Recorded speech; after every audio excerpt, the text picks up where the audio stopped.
running, never bothered about what could be coming. Every day we danced and life was smiling. We were young and drunk in love. Hi guys, and welcome back to my channel. Thank you guys for joining me for another pregnancy update today. If you are new to my channel, welcome. My name is Rachel. I am a mama of one. She's 2 years old. Her name is Chloe, and I'm currently pregnant with twins, so about to be a mama of 3. I have a husband named Ryan, and you will see Chloe and Ryan in a lot of my vlogs on my channel, so if you wanted to check those out after watching this video, that would be great.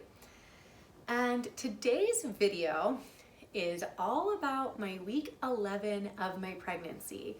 So most of my updates have been kind of combining 2 weeks just based on the time that I get to film.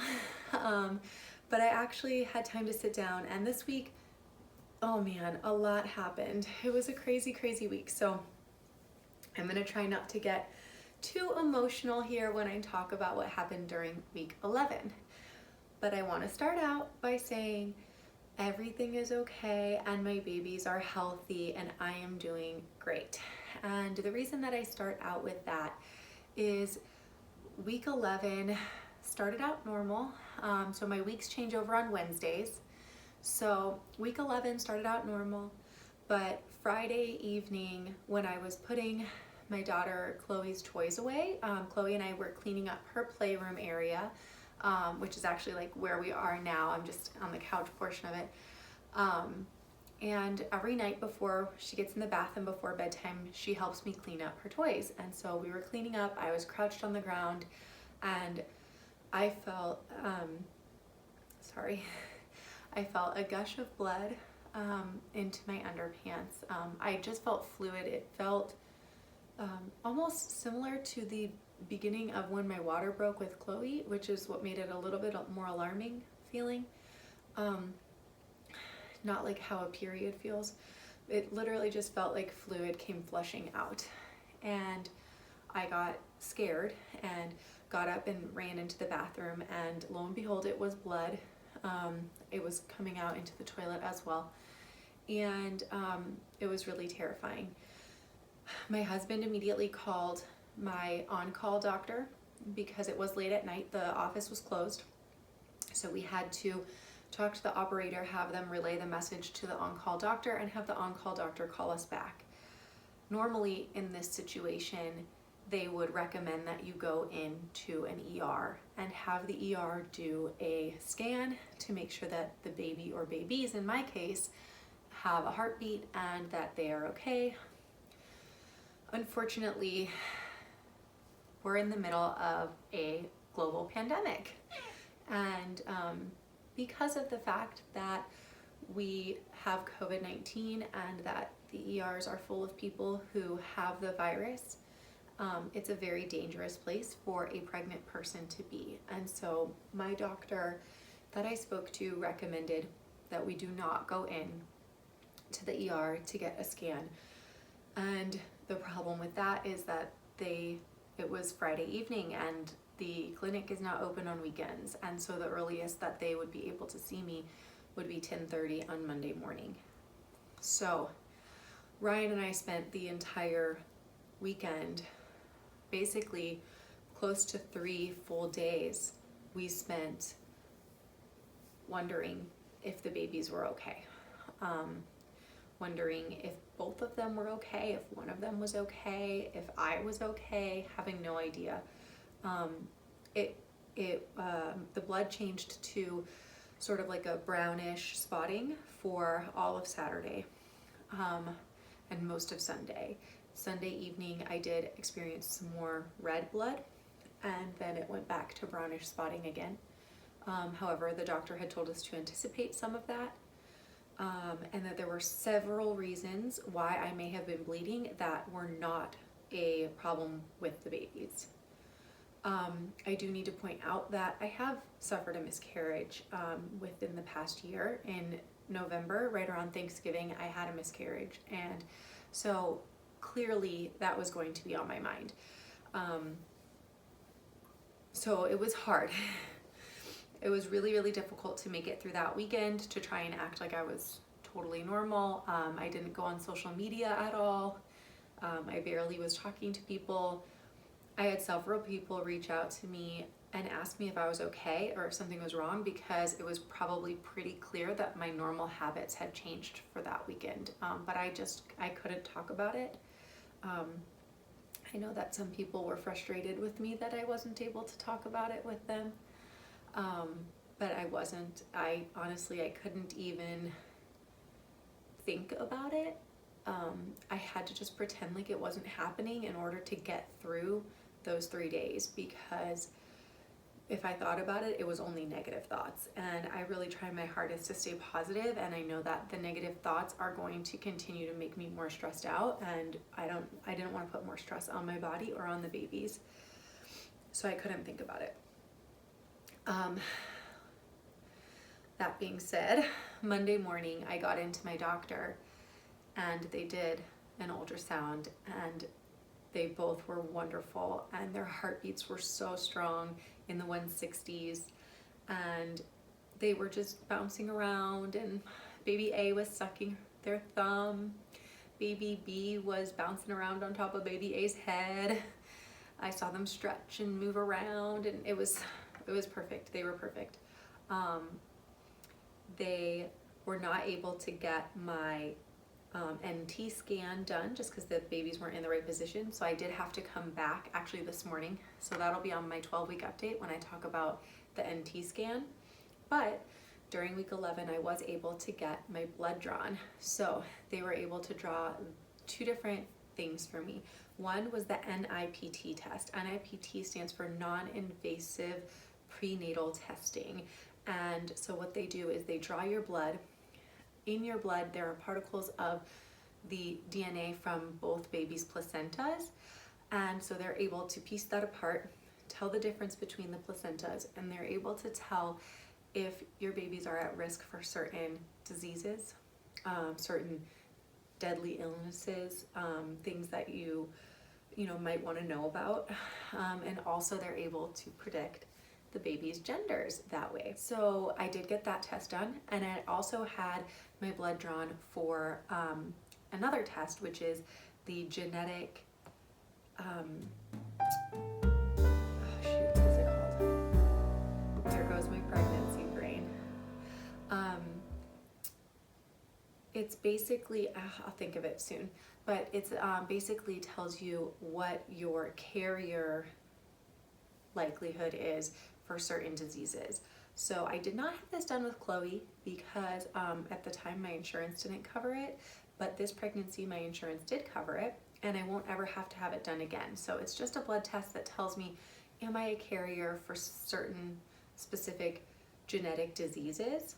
If I am a carrier for any of those diseases, they would then check my husband's blood to see if he's a carrier for the same ones.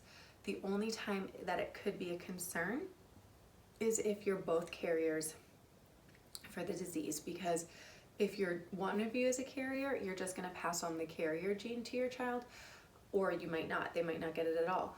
But if both of you are a carrier, then there's a high likelihood that your child might actually have that disease. So they just want to check these things just to make sure what your likelihood is, help you get your head wrapped around it so that you're not surprised if that comes up in the future. It's not a diagnosis, but they just check all those things just to kind of help ease all of your transition into parenthood with some of these crazy things that might come up. So I got those blood tests done, and I'm waiting on the results of those. The positive part of that is that soon we should know the baby's genders, and as soon as we know the baby's genders, we are going to film a gender reveal video, and I'm so excited for it. We have come up with something really cool to do because honestly, we wanted to do a party, and that's not happening because clearly we're not able to socialize in this environment that we're in. And so instead, we are just gonna do this really cool video, and we are going to connect with our family members, and I'm really excited about it. I can't wait for you guys to see it. I don't want to spoil anything, but I can't wait for you guys to see it. I think it's gonna turn out so well, and I'm just like so excited to find out what we're having. So that's kind of a lot of the craziness that's happened this past week. Also, I have had a lot less nausea, and I've had a lot less headaches. I am starting to get dizzy spells, and I still am not sleeping well. I have been having such a hard time sleeping at night, and I'm so exhausted during the day. So that hasn't changed, but I am able to eat more food. I am not averse to as much food as I was before, but I still can't eat eggs or ground beef. Those are still really gross to me. And a weird thing I've noticed, for some reason, the sound of, my husband will take like string cheese and just like bite it, and the sound that it makes when he does that makes me want to throw up and like sends chills down my spine. That's never happened to me in our entire relationship of him eating cheese like that, but it is now, and I literally told him that he's not allowed to eat it like that anymore, and I'm gonna stop buying it if he keeps eating it like that. So that might sound crazy, but I don't know why, but that has been making me nauseous. That's another weird one that just kind of like popped up this past week. I don't feel like I'm really bumping out too much. I do have a little tiny bit of a bump, but when I compared it on Instagram to my when I turned 12 weeks, because I'm 12 weeks now, so when I compared it on Instagram a couple days ago, my 12-week bump with Chloe was much bigger, and I don't know, maybe I was pushing it out in the photo, but it looks much bigger than my twin 12-week bump, so not sure what's going on there, but I think I'm gonna start bumping out soon. The babies are growing at a really good amount, like they're totally within their window and everything, so I'm not worried about it, but it's just interesting. So I'm going to read you guys a little bit of the updates from one of the apps on my phone so that you guys can know exactly where the babies have been at during week 11. So during week 11, your babies each equal the size of a strawberry, or 2 inches. I would say that's a pretty big strawberry. 2 inches, I mean, that's gotta be 2 inches. But I will show you guys, I'll make sure that I have a representation of this week, and I will overlay it right here so that you can see exactly on my hand what 2 inches looks like. Little teeth buds are appearing in your baby's mouths. Oh my gosh, that's so sweet. Intestines are growing rapidly and pushing out into the baby's umbilical cord. The genitals are developing, but your baby's sexes still can't be determined by ultrasound. Okay. I'm going to go into one other app. Okay. Week 11. Baby's got fingers and toes, slightly more than 2 inches long and weighing 1/4 ounce. Your baby has been pretty busy growing this week. While you can't tell the baby's gender yet, by its cover, ovaries are developing in a little girl. By week 11 of pregnancy, your baby has distinct human characteristics. Hands and feet in front of his or her body, ears nearly in their final shape, and open nasal passageways on the tip of their tiny nose, a tongue and palate in the mouth, and visible nipples. That's so cute! Can you just imagine the little tiny mini baby? Hair follicles are forming, not just on the crown, but on the rest of the body as well. What makes your baby look human? Those hands and feet have individual fingers and toes, meaning goodbye to those frog-like webbed hands. And oh my gosh, it was so cute. I could literally see baby A on the ultrasound sucking on their thumb, like their thumb was going up and down. And it was just the sweetest thing. While the fingernails and toenail beds begin to develop this week, and in the next few weeks, the nails themselves will start to grow. So don't forget to add a nail clipper to your baby list. 11 weeks pregnant is how many months? If you're 11 weeks pregnant, you're in month 3 of your pregnancy and only 6 more to go. Meanwhile, your baby is straightening their torso and lengthening like a yoga pose. They can do stretches, somersaults, and forward rolls. That is so fun. I love hearing all of the little updates on each of the twins every single week and knowing how they're growing, knowing what they are able to do in there. It is honestly so exciting. I really hope that you guys have enjoyed these updates that I've been doing the past few weeks. I can't wait to bring more of them to you. I'm hoping to film at least once a week, but I probably will have a few more with combined weeks, just knowing how things have been going. But I am going to be trying to get up at least one for every single week if I can. That being said, I hope that you enjoyed this. I hope that you'll click that red subscribe button. And right before we go, I'm going to show you guys one more bump shot.